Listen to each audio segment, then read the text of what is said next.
नमस्कार दर्शकों, कैसे हैं आप लोग। तो मैं ऋतुराज चौधरी और आप देख रहे हैं आरजे न्यूज ऋतुराज। तो आज आप लोगों के बीच आने का बहुत ही बड़ा मुद्दा था दर्शकों, क्योंकि अभी अभी आरती और छोटू प्रेम कहानी का मुद्दा समाप्त नहीं हुआ कि एक और नया प्रेम कहानी उभर कर आ रहा है बिहार के समस्तीपुर जिले से।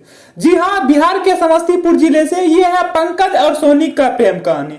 दरअसल हुआ ये था कि 15 वर्षीय सोनी कोचिंग पढ़ने जाती थी तो 21 वर्षीय बालिग लड़का पंकज उसे देखते ही देखते उस पर मोहित हो गया और उससे प्यार करने लगा और फिर उसकी सहेली के जरिए उस तक प्यार का इजहार किया और उस बच्ची के अंदर भी प्यार का बीज उभर आया और फिर एक दोनों दूसरे से प्यार करने लगे और रोज एक दूसरे से मेल मिलाप करते थे। छत पर से सोनी देखा करती थी, वो भी उसके घर की तरफ जाया करता था। इसी तरह से लगभग 6-7 महीने से यह चल रहा था, पर फिर अचानक से बीच में एक नया खबर आया कि अचानक पंकज का मौत हो गया। सभी लोग आश्चर्यचकित हो गए, उसके घर वाले रोने लगे, पूरा गांव में मातम छा गया। अचानक से इसके पीछे का रीजन मैं आपको बताना चाहूंगा।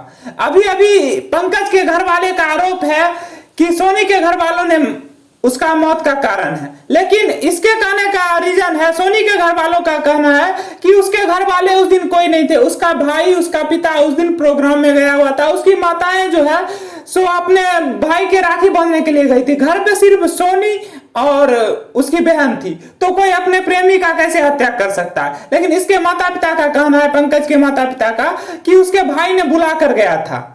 अब इसकी सच्चाई क्या है ये तो पुलिस वालों का काम है पता लगाना, और उनके माता पिता का ये भी कहना है, पंकज के माता पिता का, बहन का, कि पुलिस वाले भी सोनी के घर वालों के ऊपर बिक चुके हैं। लेकिन ऐसा नहीं हो सकता है। अगर ऐसा हुआ है तो हमारे देश के लिए, हमारे समाज के लिए कानून बहुत ही बड़ा खतरा है और ऐसा नहीं होना चाहिए। तो प्रशासन से विनती है कि आप लोग निष्पक्ष रूप से सही से जांच पड़ताल करें और क्या है सच्चाई इसका छानबीन किया जाए।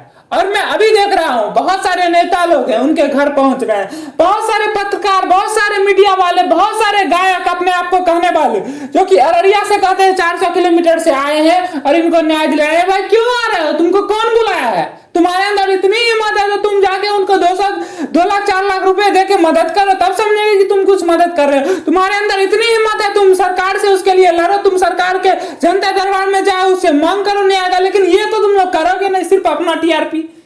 आगे चला गया चांद तेरा आसमां को छोड़ के, ढूंढती रहती सोनी पंकज के प्यार में। ये कौन सा बात हुआ बे यार? कोई एक तो परेशान है, वहां पे सभी दुखी है, वहां पे माहौल बहुत खराब है, और आप वहां जाके अपना गाना शुरू कर दे जैसे कि वहां पे बहुत बड़ा प्रोग्राम हो रहा है, कोई बहुत बड़ा हर्षोल्लास का। तो ये सब बिल्कुल गलत है। और जो भी पत्रकार महोदय हैं, एक मैं क्या बताऊं, नाम नहीं लेना चाहूंगा, बहुत सारे ऐसे पत्रकार हैं और पत्रकार हैं जो कि वहां पहुंच जाते हैं और अपना टीआरपी के लिए डेरा डाल देते हैं। अबे भाई, तुम्हारे अंदर इतनी औकात है तो तुम न्याय दिलाओ, इस तरह से बकचोदी क्यों करते रहते हो?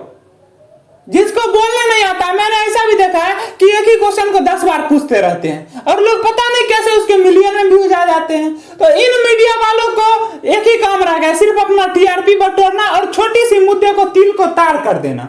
तो ये बिल्कुल गलत है। हाँ, मीडिया वाला का काम है मदद करना, तो भाई अब मदद करो, आप टीआरपी मत बढ़ाओ, आप 1-2 न्यूज दिखाओ। हर मीडिया वाले 1-2 न्यूज दिखाए, लेकिन एक ही मीडिया वालों को मैं देखता हूँ एक ही 50-50 न्यूज चलाते हैं। कोई नेशनल न्यूज वाला कहाँ चला रहा है?